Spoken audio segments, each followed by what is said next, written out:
नमस्कार बंधुरा जब फेयर यूट्यूब चैनल आरो एकटी गुरुत्वपूर्ण भिडियोते आपनादेर सबाइके जानाई स्वागतम। बंधुरा आजकेर भिडियोते आपनादेर संगे शेयर करते चलेछि पश्चिमबंग सरकारेर तरफ थेके प्रकाशित हवा नतून एकटी सरकारी चाकरिर विज्ञप्ति निये, जेखानटाय आपनारा पश्चिमबंगेर 23टी जेलार जे कोनो छेले ओ मेये सरासरि अनलाइनेर माध्यमे आवेदन करते पारबेन एबं एखानटाय किन्तु सम्पूर्ण अफिशियल नोटिफिकेशन प्रकाश करा हयेछे पश्चिमबंग सरकारेर तरफ थेके एबं एखानटाय आपनादेर किन्तु पश्चिमबंगेर ग्रामीण हासपाताले कर्मी नियोगेर नतून विज्ञप्ति आपनारा अन स्क्रिन देखते पाচ্ছেন। तो এই অফিশিয়াল নোটিফিকেশন নিয়ে আপনাদের সামনে বিস্তারিত তথ্য শেয়ার করে দেব। এখানটায় কিন্তু আপনাদের বিভিন্ন রকম পোস্টে কর্মী রিক্রুট করা হচ্ছে, যেখানটায় আপনারা যদি পশ্চিমবঙ্গের স্থায়ী বাসিন্দা হয়ে থাকেন তাহলেই আপনারা এখানটায় আবেদন করতে পারবেন এবং আপনাদের বয়সসীমা যদি ন্যূনতম 18 বছর হয়ে থাকে তাহলেই কিন্তু আপনারা এখানটায় আবেদন করতে পারবেন এবং এখানটায় বিভিন্ন পোস্টের ক্ষেত্রে বিভিন্ন বয়সসীমা চাওয়া হয়েছে এবং এখানটায় ন্যূনতম বয়সসীমা আপনাদের 18 বছর হয়ে থাকলেই আপনারা কিন্তু সরাসরি এখানটায় অনলাইনের মাধ্যমে আবেদন করতে পারবেন। তো অনলাইনে আপনারা কি করে আবেদন করবেন, এছাড়াও অফিশিয়াল নোটিফিকেশনে কি ডিটেইলস রয়েছে অবশ্যই কিন্তু স্টেপ বাই স্টেপ শেয়ার করে দেব আজকের এই একটি ভিডিওর মাধ্যমে। তো অবশ্যই ভিডিওটিকে স্কিপ না করে সম্পূর্ণ ভিডিওটি দেখার চেষ্টা করবেন। আর আপনারা যারা এখনো পর্যন্ত আমাদের এই জব ফেয়ার ইউটিউব চ্যানেলকে সাবস্ক্রাইব করেননি তাদের উদ্দেশ্যে বলবো অবশ্যই আপনারা আমাদের এই জব ফেয়ার ইউটিউব চ্যানেলকে সাবস্ক্রাইব করে দিয়ে পাশে থাকা বেল আইকনটিকে বাজিয়ে দেবেন প্রতিনিয়ত সরকারি চাকরির আপডেট পাওয়ার জন্য। তো বন্ধুরা চলুন এবারে আমরা মূল ভিডিওটি শুরু করি। তো বন্ধুরা এখানটায় দেখুন সবার প্রথমেই ইম্পর্টেন্ট ডেটগুলি আমি আপনাদের দেখিয়ে দিচ্ছি। এখানটায় কিন্তু আপনাদের অনলাইনে আবেদন প্রক্রিয়া অলরেডি স্টার্ট হয়ে গেছে 1 এপ্রিল 2024 তারিখ থেকে, অর্থাৎ 1 এপ্রিল 2024 তারিখ থেকে কিন্তু আপনাদের এখানটায় সরাসরি অনলাইনে কিন্তু আবেদন প্রক্রিয়া স্টার্ট হয়ে গেছে এবং আপনারা এখানটায় আবেদন করতে পারবেন 15 এপ্রিল 2024, অর্থাৎ 15 এপ্রিল 2024 তারিখ পর্যন্ত সরাসরি আপনারা কিন্তু এখানটায় অনলাইনে আবেদন করতে পারবেন। সেই বিষয়ে এখানটায় লিখে দেওয়া রয়েছে এবং এখানটায় আপনারা অন স্ক্রিন দেখতেই পাচ্ছেন। এখানটায় কিন্তু আপনাদের রেজিস্ট্রেশন আপনারা কিন্তু করতে পারবেন অনলাইনে আবেদন করার জন্য 13 এপ্রিল 2024 তারিখ পর্যন্ত এবং এখানটায় আপনাদের কিন্তু আবেদন ফিস যেটা রয়েছে এখানটায় আবেদন করার জন্য খুব অল্প পরিমাণের কিন্তু আপনাদের আবেদন ফিস রয়েছে। তো সেই আবেদন ফিসও কিন্তু আপনারা দিতে পারবেন 13 এপ্রিল 2024 তারিখ পর্যন্ত, অর্থাৎ আপনাদের কিন্তু মাথায় রাখতে হবে লাস্ট ডেট কিন্তু আপনাদের এই 13 এপ্রিল 2024 এটাকে ধরেই কিন্তু আপনারা এগোবেন, কারণ এখানটায় আপনাদের কিন্তু আবেদন ফিস সাবমিট করার লাস্ট ডেট রয়েছে 13 এপ্রিল 2024 এবং এখানটায় ফাইনাল সাবমিশন করার লাস্ট ডেট রয়েছে কিন্তু 15 এপ্রিল 2024। তো অবশ্যই আপনারা কিন্তু আমাদের টেলিগ্রাম গ্রুপ থেকে অফিশিয়াল নোটিফিকেশন থেকে ডাউনলোড করে একটু ভালো করে পড়ে বুঝে বা ভালো করে কিন্তু আপনারা এই ইম্পর্টেন্ট ডেটটি দেখে নেবেন। আমি কিন্তু চেষ্টা করলাম আপনাদের কাছে সুন্দর করে বুঝিয়ে দেওয়ার জন্য, আশা করছি এই ডেট নিয়ে আপনাদের আর কোনো রকম ডাউট থাকবে না। তো বন্ধুরা এরপরে দেখুন এখানটায় লিখে দেওয়া রয়েছে অবশ্যই প্রার্থীকে কিন্তু পশ্চিমবঙ্গের স্থায়ী বাসিন্দা হবে, তাহলে কিন্তু এখানটায় আপনারা আবেদন করতে পারবেন। দেখুন এখানটায় লিখেই দেওয়া রয়েছে the applicant must B a permanent resident of West Bengal, অর্থাৎ আপনারা যদি পশ্চিমবঙ্গের স্থায়ী বাসিন্দা হয়ে থাকেন তাহলে আপনারা এখানটায় সরাসরি অনলাইনের মাধ্যমে আবেদন করতে পারবেন এবং কি করে আপনারা অনলাইনে আবেদন করবেন সেটা কিন্তু অবশ্যই দেখিয়ে দেবো। এছাড়াও এখানটায় লিখে দেওয়া রয়েছে প্রার্থীকে কিন্তু অবশ্যই লোকাল ল্যাঙ্গুয়েজ, অর্থাৎ এখানটায় কিন্তু বাংলা ভাষায় কিন্তু আপনাদের কথা বলতে জানতে হবে, অর্থাৎ বাংলা ভাষায় কিন্তু আপনাদের অভিজ্ঞতা থাকতে হবে বা বাংলা ভাষায় কিন্তু কথা বলার কিন্তু আপনাদের দক্ষতা থাকতে হবে, তাহলে কিন্তু আপনারা এখানটায় সরাসরি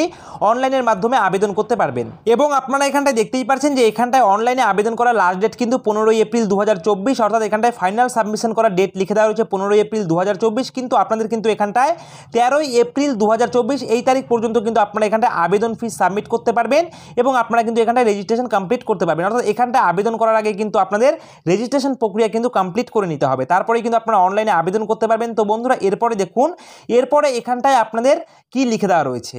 তো বন্ধুরা দেখুন এখানটায় কিন্তু লিখেই দেওয়া রয়েছে আপনাদের কিন্তু যারা রিজার্ভেশন ক্যাটাগরি প্রার্থী থাকবেন তারা কিন্তু সরকারি নিয়ম অনুযায়ী বয়সসীমায় কিন্তু আপনারা যথারীতি ছাড় পেয়ে যাবেন, অর্থাৎ এখানটায় কিন্তু বিভিন্ন রকম পোস্টে রিক্রুট করা হচ্ছে, বিভিন্ন রকম পোস্টে কিন্তু আপনাদের বিভিন্ন বয়স থেকে কিন্তু এখানটায় আবেদন প্রক্রিয়া স্টার্ট হচ্ছে এবং বিভিন্ন পোস্টের ক্ষেত্রে কিন্তু আপনাদের ম্যাক্সিমাম বয়সসীমার কথা লিখে দেওয়া রয়েছে। তো আপনাদের বয়সসীমার কথা যেটাই লেখা থাকুক না কেন আপনারা কিন্তু এখানটায় যারা রিজার্ভেশন ক্যাটাগরির প্রার্থী থাকবেন তারা কিন্তু বয়সসীমায় যথারীতি ছাড় পেয়ে যাবেন, অর্থাৎ আপনারা যদি এখানটায় শিডিউল কাস্ট অথবা শিডিউল টাইপ প্রার্থী হয়ে থাকেন তাহলে আপনারা বয়সসীমায় কিন্তু 5 বছরের ছাড় পেয়ে যাচ্ছেন। এছাড়াও আপনারা যারা এখানটায় ওবিসি ক্যাটাগরির প্রার্থী থাকবেন তারা কিন্তু এখানটায় বয়সসীমায় 3 বছরের ছাড় পেয়ে যাচ্ছেন, অর্থাৎ এখানটায় আপনারা যারা রিজার্ভেশন ক্যাটাগরির প্রার্থী থাকবেন তারা কিন্তু সরাসরি বয়সসীমায় ছাড় পেয়ে যাবেন এবং আপনারা যারা পিডব্লিউবিডি ক্যান্ডিডেট থাকবেন তারা কিন্তু এখানটায় বয়সসীমায় আপনারা 10 বছরের কিন্তু ছাড় পেয়ে যাবেন, সেটা কিন্তু সরকারি নিয়ম অনুযায়ী আপনারা কিন্তু বয়সসীমায় আপনারা রিজার্ভেশন ক্যাটাগরির প্রার্থীরা কিন্তু সরাসরি ছাড় পেয়ে যাবেন। তো বন্ধুরা এবারে দেখুন এখানটায় আবেদন করবার জন্য কিন্তু কিছু গুরুত্বপূর্ণ তথ্য বা ইনফরমেশন রয়েছে, সেগুলি আমি আপনাদের সঙ্গে শেয়ার করে দিচ্ছি। তো বন্ধুরা গুরুত্বপূর্ণ তথ্যগুলির মধ্যে দেখুন এখানটায় লিখে দেওয়া রয়েছে যে অনলাইনে আবেদন করার সময় কিন্তু আপনাদের প্রপার ডিটেলস দিয়ে কিন্তু এখানটায় অনলাইনে আবেদন প্রক্রিয়া আপনাদের কমপ্লিট করতে হবে। যদি কোনো রকম ভুল ত্রুটি আপনারা করে থাকেন তাহলে কিন্তু আপনাদের অ্যাপ্লিকেশন ফর্ম কিন্তু ক্যান্সেল করে দেওয়া হবে, সেই বিষয়ে কিন্তু এখানটায় স্পষ্ট করে লিখে দেওয়া রয়েছে, আপনারা দেখতে পাচ্ছেন। এবং এখানটায় লিখে দেওয়া রয়েছে আপনারা যখন অনলাইনে আবেদন করবেন তখন অবশ্যই কিন্তু আপনাদের প্রপার সিগনেচার, প্রপার ফটোগ্রাফ কিন্তু আপনাদের আপলোড করতে হবে অনলাইনে আবেদন করার সময়, সেই বিষয়ে কিন্তু এখানটায় লিখে দেওয়া রয়েছে, আপনারা কিন্তু অন স্ক্রিন দেখতে পাচ্ছেন। এবং এরপরে দেখুন এরপর এখানটায় লিখে দেওয়া রয়েছে যে আপনাদের কিন্তু এখানটায় রেজিস্ট্রেশন যখন আপনারা করবেন তখন কিন্তু অবশ্যই আপনাদের যাবতীয় যে ডকুমেন্ট আপনারা দেবেন, অর্থাৎ আপনাদের কোয়ালিফিকেশান, আপনাদের বয়সসীমা, সেই সমস্ত যে আপনারা দেবেন তার কিন্তু হিসেবটা আপনাদের করতে হবে। আপনাদের এখানটায় আবেদন প্রক্রিয়া যবে থেকে স্টার্ট হয়েছে অর্থাৎ 1 এপ্রিল 2024 এই তারিখ থেকে কিন্তু আপনাদের এখানটায় আবেদন প্রক্রিয়া স্টার্ট হয়েছে। তো এই তারিখ অনুযায়ী কিন্তু আপনাদের বয়সসীমা এবং এই তারিখের আগেই কিন্তু আপনাদের সমস্ত রকম কোয়ালিফিকেশনের সার্টিফিকেট কিন্তু থাকতে হবে, তবেই কিন্তু আপনারা এখানটায় আবেদন করতে পারবেন। অর্থাৎ এখানটায় লিখে দেওয়া রয়েছে আপনাদের ফার্স্ট ডেট থেকে কিন্তু আপনাদের সমস্ত বয়সসীমা, আপনাদের এডুকেশন কোয়ালিফিকেশনের সার্টিফিকেট সমস্ত কিন্তু আপনাদের ফার্স্ট ডেট থেকে কিন্তু হিসাব করতে হবে, তার আগেই কিন্তু আপনাদের কমপ্লিট করা থাকতে হবে, তাহলে আপনারা এখানটায় আবেদন করতে পারবেন। সঙ্গে এখানটায় লিখে দেওয়া রয়েছে আপনারা যদি কাস্ট সার্টিফিকেট দিয়ে থাকেন বা আপনাদের যদি কাস্ট সার্টিফিকেট থাকে তাহলে সেটাও কিন্তু আপনাদের সেই ফার্স্ট ডেট অনুযায়ী অর্থাৎ আপনাদের 1 এপ্রিল 2024 তারিখের আগেই কিন্তু ইস্যু করা থাকতে হবে, তবেই কিন্তু আপনারা এখানটায় আবেদন করতে পারবেন, সেই বিষয়ে এখানটায় লিখে দেওয়া রয়েছে। এবং আপনাদের যদি এখানটায় পিডাব্লিউবিডি প্রার্থী হয়ে থাকেন তাহলে আপনাদের যে সার্টিফিকেট থাকবে ডিসেবিলিটি সার্টিফিকেট, সেই সার্টিফিকেটও কিন্তু আপনাদের ফার্স্ট ডেটের আগেই কিন্তু কমপ্লিট করা থাকতে হবে, সেই বিষয়ে এখানটায় স্পষ্ট করে লিখে দেওয়া রয়েছে, আপনারা কিন্তু অন স্ক্রিন দেখতে পাচ্ছেন। এবং এখানটায় দেখুন এখানটায় 8 নম্বরে লিখে দেওয়া রয়েছে সরাসরি কিন্তু আপনাদের এখানটায় অনলাইনে আবেদন করার পর আপনাদের যে এখানটায় হার্ড কপি থাকবে সেই হার্ড কপিকে কিন্তু আপনারা প্রিন্ট করে আপনাদের কিন্তু নিজের কাছে রেখে দেবেন। পরবর্তী সময় যখন আপনাদের ডকুমেন্ট ভেরিফিকেশন করা হবে তখন কিন্তু আপনাদের সেই হার্ড কপি যে প্রিন্ট করা থাকবে সেটার কিন্তু প্রয়োজন হতে পারে, সেই বিষয়ে লিখে দেওয়া রয়েছে। এবং এখানটায় আবেদন করার পর আপনাদের কিন্তু হার্ড কপি কোথাও কিন্তু বাই পোস্টের মাধ্যমে কোথাও পাঠাতে হবে না, সেই বিষয়ে কিন্তু এখানটায় স্পষ্ট করে লিখে দেওয়া রয়েছে, আপনারা কিন্তু অন স্ক্রিন দেখতেই পাচ্ছেন। তো বন্ধুরা এরপরে দেখুন এরপরে কিন্তু এখানটায় আরেকটি পয়েন্ট লিখে দেওয়া রয়েছে যে এখানটায় আপনারা যখন আবেদন করবেন আবেদন করার সময় কিন্তু আপনারা এখানটায় ডেবিট কার্ড অথবা ক্রেডিট কার্ডের মাধ্যমে আপনাদের যে অনলাইনে আবেদন ফিস সেটা কিন্তু আপনারা এখানটায় সাবমিট করতে পারবেন, সেই বিষয়ে এখানটায় স্পষ্ট করে লিখে দেওয়া রয়েছে। তো বন্ধুরা চলুন এবারে আমি আপনাদের দেখিয়ে দিচ্ছি যে এখানটায় আবেদন করার জন্য আপনাদের আবেদন ফিস কি লাগবে, এছাড়াও এখানটায় কোন কোন পোস্টে রিক্রুট করা হচ্ছে, অনলাইনে কি করে আবেদন করবেন, কোন পোস্টের জন্য কি শিক্ষাগত যোগ্যতা চাওয়া হয়েছে, বয়সসীমা কি চাওয়া হয়েছে, বিস্তারিত তথ্যটা এবারে আমি আপনাদের সঙ্গে শেয়ার করে দিচ্ছি। তো বন্ধুরা দেখুন এখানটায় কিন্তু আবেদন ফিসের কথা লিখেই দেওয়া রয়েছে। আপনারা যারা ইউআর অর্থাৎ আনরিজার্ভ ক্যাটাগরির প্রার্থী রয়েছেন তাদের জন্য এখানটায় 100 টাকা রয়েছে আবেদন ফিস, এবং আপনারা যারা রিজার্ভ ক্যাটাগরির প্রার্থী রয়েছেন অর্থাৎ এসসি, এসটি, ওবিসি, পিডাব্লিউবিডি এই সমস্ত প্রার্থীদের জন্য কিন্তু এখানটায় শুধুমাত্র 50 টাকা লাগবে আবেদন ফিস, আপনারা কিন্তু অন স্ক্রিন দেখতে পাচ্ছেন। তো এই আবেদন ফিস কিন্তু আপনারা সরাসরি অনলাইনে আবেদন করার সময় কিন্তু দিতে হবে আপনাদের, সেই বিষয়ে কিন্তু এখানটায় লিখেই দেওয়া রয়েছে অনলাইন মোডে আপনাদের আবেদন ফিস কিন্তু সাবমিট করতে হবে, ঠিক আছে। তো বন্ধুরা এবারে দেখুন এখানটায় কোন কোন পোস্টে কর্মী রিক্রুট করা হচ্ছে।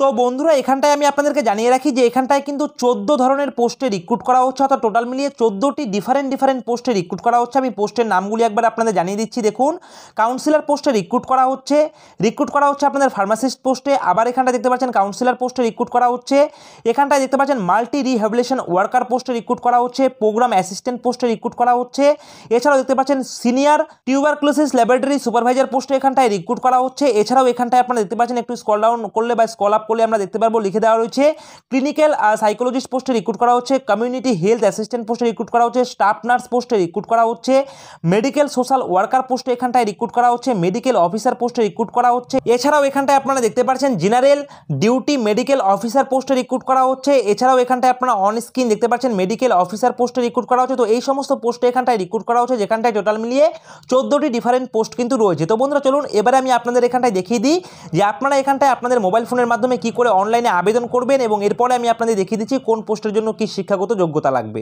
তো বন্ধুরা অনলাইনে আবেদন করার জন্য আপনাদের চলে আসতে হবে সরাসরি এই অফিসিয়াল ওয়েবসাইটে। এই অফিসিয়াল ওয়েবসাইটের লিঙ্ক আপনারা পেয়ে যাবেন আমাদের ভিডিও ডিসক্রিপশনে। অ্যাপ্লাই অনলাইন বলে একটি লিঙ্ক দেওয়া থাকবে, সেখানে ক্লিক করার সঙ্গে সঙ্গে আপনারা এই অফিসিয়াল ওয়েবসাইটে ভিজিট করতে পারবেন। তো এই অফিসিয়াল ওয়েবসাইট ভিজিট করার পর আপনারা এখানটায় দেখতে পারবেন এখানটায় যে সমস্ত পোস্টগুলির নাম আমি আপনাদের বললাম সেই সমস্ত প্রত্যেকটি পোস্টের নামই আপনারা এখানটায় পেয়ে যাবেন। তো আপনারা এখানটায় যে পোস্টের জন্য আবেদন করবেন সিম্পলি আপনারা কিন্তু সেই পোস্টের পাশেই এখানটায় দেখতে পারবেন লিখে দেওয়া রয়েছে কন্টিনিউ রেজিস্ট্রেশন। প্রত্যেকটি পোস্টের পাশেই আপনারা কিন্তু এখানটায় কন্টিনিউ রেজিস্ট্রেশন অপশন পেয়ে যাবেন। সিম্পলি সবার প্রথমে এখানটায় আপনাদের ক্লিক করে রেজিস্ট্রেশন প্রক্রিয়া কমপ্লিট করে নিতে হবে এবং রেজিস্ট্রেশন প্রক্রিয়া কমপ্লিট করে নেওয়ার পর আবার এই অফিসিয়াল ওয়েবসাইটে এসে আপনারা দেখতে পাবেন যে এই পোস্টের জন্য আপনারা রেজিস্ট্রেশন প্রক্রিয়া কমপ্লিট করেছেন তার পাশেই লিখে দেওয়া রয়েছে কন্টিনিউ আফটার রেজিস্ট্রেশন, অর্থাৎ রেজিস্ট্রেশন করার পরে কিন্তু আপনাদের এখানটায় লগ ইনের মাধ্যমে অনলাইনে আবেদন করতে হবে। তো বন্ধুরা সিম্পলি দেখুন, সবার প্রথমে আমি একটা আপনাদের পোস্ট নিয়ে দেখিয়ে দিচ্ছি। সিম্পলি আপনারা সাপোজ মনে করুন যে এখানটায় আপনারা প্রোগ্রাম অ্যাসিস্ট্যান্ট পোস্টে আবেদন করবেন। তো আপনারা এখান থেকে আপনারা কি করবেন, দেখতে পাচ্ছেন কন্টিনিউ ফর রেজিস্ট্রেশন, সিম্পলি আপনাদের এই অপশনে ক্লিক করতে হবে। তো এই অপশনে ক্লিক করে আপনাদের রেজিস্ট্রেশন প্রক্রিয়া কমপ্লিট করবেন। কমপ্লিট করার পর আবার এখানটায় এসে কিন্তু আপনাদের এর পাশেই কন্টিনিউ আফটার রেজিস্ট্রেশন এখানটায় ক্লিক করে কিন্তু আপনাদের স্টেপ বাই স্টেপ অনলাইনে আবেদন প্রক্রিয়া কমপ্লিট করতে হবে। ঠিক আছে, তো বন্ধুরা রেজিস্ট্রেশন অপশনে ক্লিক করে দেওয়ার সঙ্গে সঙ্গে এই ধরনের ইন্টারফেস খুলে যাবে। সিম্পলি আপনাদের এখানটায় যে পোস্টের জন্য আপনারা, যেমন আমি প্রোগ্রাম অ্যাসিস্ট্যান্ট আপনাদের দেখানোর জন্য করেছি, তো এখানটায় প্রোগ্রাম অ্যাসিস্ট্যান্ট লেখাই থাকবে। তো এখানটায় লেখা দেওয়া হচ্ছে নেম টাইটেল, তো টাইটেলটা আপনারা এখান থেকে সিলেক্ট করে নেবেন। এখান থেকে সিম্পলি ক্লিক করবেন। ক্লিক করার পরেই কিন্তু এখানে আপনাদের সামনে মিস্টার না মিসেস সেটা আপনাদের চলে আসবে। তো আপনারা অবশ্যই পুরুষ হয়ে থাকলে মিস্টার এবং অবশ্যই মহিলা হয়ে থাকলে কিন্তু আপনারা এমআরএস সিলেক্ট করবেন। তারপর এখানটায় দেখতে পাচ্ছেন জেন্ডার, তো জেন্ডার আপনারা এখান থেকে সিলেক্ট করে নেবেন। এখানে আপনাদের দেখুন টিক অপশন রয়েছে, সিম্পলি আপনারা এখান থেকে মেল না ফিমেল সেটা সিলেক্ট করে নেবেন। আপনাদের নাম এই বক্সে লিখে দেবেন। লিখে দেওয়ার পর আপনারা দেখতে পাচ্ছেন এখানটায় সিলেক্ট ক্যাটাগরি, আপনারা যদি জেনারেল ক্যাটাগরির প্রার্থী হয়ে থাকেন তাহলে আপনারা অবশ্যই এখানটায় কিন্তু টিক করবেন। সেই বিষয়ে লিখে দেওয়া রয়েছে। অবশ্যই ভ্যালিড মোবাইল নাম্বার দিয়ে দেবেন, ভ্যালিড ইমেল আইডি দিয়ে দেবেন। তারপর এখান থেকে দেখুন একটু এখানে স্ক্রল আপ করলে বা এই পাশে একটু আপনারা চলে আসলে দেখতে পারবেন লিখে দেওয়া হচ্ছে এন্টার ফার্স্ট নেম। তো আপনাদের ফার্স্ট নেম আপনারা এখানটায় লিখে দেবেন, লাস্ট নেম অর্থাৎ টাইটেল এখানটায় লিখে দেবেন, ডেট অফ বার্থ এখানটায় লিখে দেবেন। মোবাইল নাম্বার যদি আপনাদের অল্টারনেটিভ মোবাইল নাম্বার থেকে থাকে তাহলে সেটা আপনারা দিয়ে দেবেন। তারপর এখানটায় লিখে দেওয়া হচ্ছে আপনি বর্তমানে কোনো রকম কাজ করেন কিনা, যদি আপনারা করে থাকেন তাহলে আপনারা ইয়েস করবেন, আর না থাকলে নো করবেন। তারপর আপনারা কিন্তু সেভ অপশনে ক্লিক করবেন। তো বন্ধুরা এখানটায় যেহেতু আমি আবেদন করছি না, তো এখানটায় সেভ অপশন ক্লিক করে দেওয়ার পরেই কিন্তু আপনাদের এখানটায় এডুকেশন কোয়ালিফিকেশন চাওয়া হবে, সেগুলি আপনারা ক্লিয়ার করবেন। ক্লিয়ার করার পরেই কিন্তু আপনাদের মোবাইল ফোনে কিন্তু ইউজার আইডি এবং পাসওয়ার্ড কিন্তু চলে যাবে এবং তারপর আপনারা এখান থেকে ব্যাক করে তারপর আবার কন্টিনিউ আফটার রেজিস্ট্রেশন অপশনে ক্লিক করে আপনারা কিন্তু স্টেপ বাই স্টেপ এখানটায় অনলাইনে আবেদন প্রক্রিয়া কমপ্লিট করতে পারেন। তো আবেদন করার সময় কোনো রকম প্রবলেম ফেস হলে অবশ্যই কিন্তু আপনারা কি করবেন, আমাদের এই ভিডিওর নিচে কিন্তু কমেন্ট করবেন, আমরা কিন্তু প্রত্যেকটি কমেন্টেরই কিন্তু রিপ্লাই দিয়ে থাকি। তো বন্ধুরা চলুন এবারে দেখিয়ে দিচ্ছি আপনাদের কোন পোস্টের জন্য কি শিক্ষাগত যোগ্যতা লাগবে। তো বন্ধুরা যেমনটা আমি আপনাদের জানিয়েছি যে এখানটায় বিভিন্ন রকম পোস্টে রিক্রুট করা হচ্ছে, তো প্রত্যেকটি পোস্ট নিয়ে কিন্তু আমি আলোচনা করব না। আপনারা ম্যাক্সিমাম প্রার্থীরা যারা যেই পোস্টগুলির জন্য আবেদন করতে পারবেন সেই পোস্টগুলি নিয়ে আলোচনা করে দিচ্ছি। দেখুন এখানটায় মেডিকেল সোশ্যাল ওয়ার্কার পোস্টে রিক্রুট করা হচ্ছে, যেখানটায় আপনারা যদি গ্র্যাজুয়েশন ডিগ্রি কমপ্লিট করে থাকেন, বিএ বিএসসি অথবা বিকম যে কোনো স্বীকৃত প্রতিষ্ঠান থেকে আপনারা যদি শুধুমাত্র গ্র্যাজুয়েশন ডিগ্রি কমপ্লিট করে থাকেন তাহলেই আবেদন করতে পারবেন। সঙ্গে 1 বছরের ডিপ্লোমা কম্পিউটার সার্টিফিকেট যদি আপনাদের থেকে থাকে অর্থাৎ কম্পিউটার সার্টিফিকেট যদি থেকে থাকে তাহলে আবেদন করতে পারবেন এবং এখানটায় 20 থেকে 40 বছর পর্যন্ত আবেদন করতে পারবেন এবং এখানটায় মোড অফ সিলেকশন লিখে দেওয়া রয়েছে, আপনারা কিন্তু অন স্ক্রিন দেখতে পাচ্ছেন। তো বন্ধুরা এরপরে দেখতে পাচ্ছেন এখানটায় 5 নম্বরের স্টাফ নার্স পোস্টে রিক্রুট করা হচ্ছে, যেখানটায় আপনাদের জিএনএম ডিগ্রি কমপ্লিট করা থাকতে হবে অথবা বিএসসি নার্সিং ডিগ্রি কমপ্লিট করা থাকতে ইন্ডিয়ান নার্সিং কাউন্সিল থেকে, তাহলেই আপনারা এখানটায় আবেদন করতে পারবেন। সঙ্গে এখানটায় 21 থেকে 40 বছর পর্যন্ত বয়সসীমা চাওয়া হয়েছে এবং এখানটায় কিন্তু আপনাদের স্কেল অফ স্কোরিং এর মাধ্যমে কিন্তু রিক্রুট করা হবে। তো বন্ধুরা এরপরে দেখুন এখানটায় 6 নম্বরে আপনাদের কমিউনিটি হেলথ অ্যাসিস্ট্যান্ট পোস্টে রিক্রুট করা হচ্ছে, যেখানটায় আবেদন করতে হলে আপনাদের কিন্তু এখানটায় এএনএম ডিগ্রি কমপ্লিট করা থাকতে হবে, তাহলে আপনারা আবেদন করতে পারবেন। স্যালারি স্ট্রাকচার এখানটায় লিখে দেওয়া রয়েছে এবং বয়সসীমাও কিন্তু এখানটায় লিখে দেওয়া রয়েছে, আপনারা কিন্তু অন স্ক্রিন দেখতে পাচ্ছেন। ঠিক আছে, তো বন্ধুরা এরপরে দেখুন এরপরে এখানটায় আপনারা দেখতে পাচ্ছেন 8 নম্বরে লিখে দেওয়া রয়েছে সিনিয়র টিউবারকুলোসিস ল্যাবরেটরি সুপারভাইজার পোস্টে রিক্রুট করা হচ্ছে, যেখানটায় আপনাদের কিন্তু ডিএমএলটি ডিগ্রি অথবা বিএমএলটি ডিগ্রি কমপ্লিট করা থাকতে হবে, গ্র্যাজুয়েট ডিগ্রি, তাহলে আপনারা আবেদন করতে পারবেন। সঙ্গে 1 বছরের এক্সপিরিয়েন্স আপনাদের চাওয়া হয়েছে, 20 থেকে 40 বছর পর্যন্ত আবেদন করতে পারবেন এবং স্কেল অফ স্কোরিংটা কিন্তু এখানটায় লিখে দেওয়া রয়েছে, অবশ্যই আপনারা কিন্তু একটু চেক আউট করে নেবেন। তো বন্ধুরা এই ধরনের কিন্তু আরও বিভিন্ন রকম পোস্টে রিক্রুট করা হচ্ছে, তো অবশ্যই আপনারা আমাদের টেলিগ্রাম গ্রুপ থেকে অফিসিয়াল নোটিফিকেশন থেকে ডাউনলোড করে ভালো করে পড়ে বুঝে প্রত্যেকটি পোস্ট ওয়াইজ যা কোয়ালিফিকেশন চাওয়া হচ্ছে আপনারা কিন্তু ঠিক এভাবেই পড়ে বুঝে তারপরে কিন্তু আপনাদের কোয়ালিফিকেশন ম্যাচ হয়ে গেলে আবেদন করে দিতে পারেন। তো বন্ধুরা এবারে দেখুন এই অফিসিয়াল নোটিফিকেশন প্রকাশ করা হয়েছে কোথা থেকে। তো বন্ধুরা অফিসিয়াল নোটিফিকেশন প্রকাশ করা হয়েছে government of West Bengal district health and family welfare সমিতি ন্যাশনাল হেলথ মিশন থেকে অফিসিয়াল নোটিফিকেশন প্রকাশ করা হয়েছে। নোটিফিকেশন পাবলিশ হওয়ার ডেট দেখতে পাচ্ছেন এবং এখানটায় কিন্তু মেমো নাম্বার আপনারা অন স্ক্রিন দেখতে পাচ্ছেন। তো বন্ধুরা এখানটায় আপনারা আবেদন করতে ইন্টারেস্ট হয়ে থাকলে অবশ্যই আপনারা আমাদের টেলিগ্রাম গ্রুপ থেকে অফিসিয়াল নোটিফিকেশন থেকে ডাউনলোড করে ভালো করে পড়ে বুঝে তারপরে কিন্তু আপনারা এখানটায় নিজ দায়িত্বে আবেদন করবেন। তো বন্ধুরা এই রয়েছে আজকের ভিডিওটি ভালো লাগলে অবশ্যই ভিডিওটিতে একটি লাইক করবেন, কমেন্ট করবেন, শেয়ার করবেন আর এভাবেই আপনারা আমাদের এই জব ফেয়ার ইউটিউব চ্যানেলের পাশে থাকবেন।